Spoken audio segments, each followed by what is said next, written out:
iaitu Allah mencintai kamu.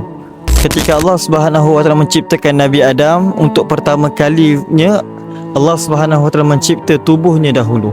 Tubuhnya dahulu di dalam syurga dibiarkan terbujur kaku, tidak bergerak dan tidak berkata. Sehinggalah Allah Subhanahu wa taala meniupkan roh untuk masuk ke dalam Nabi Adam.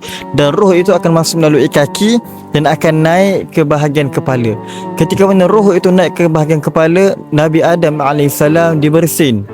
Ketika dibersin, dia menyebutkan apa? Alhamdulillah, segala puji bagi Allah. Dan ketika Nabi Adam mengucapkan Alhamdulillah, Allah Subhanahu wa taala dengan keagungannya, kesempurnaannya, dengan ketinggiannya mengucapkan yarhamkallah, kasih sayang Allah buatmu wahai hamba-Ku Nabi Adam AS.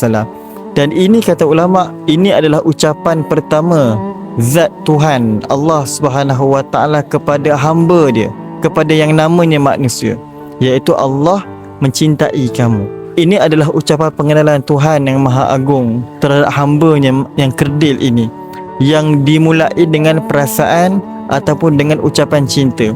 Dan kita hidup di dunia ini adalah tentang bagaimana nak membalas cinta Allah Subhanahu wa taala selepas Allah yang memulakan, selepas Allah yang menawarkan cinta itu.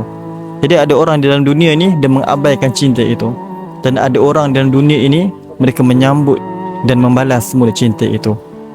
Dan saya jemput tuan-puan untuk kita bagaimana nak mengenang kasih sayang Allah Subhanahu wa taala kepada diri kita. Jemput serta ikhlas rahmat Allah Subhanahu wa taala dalam link yang disediakan.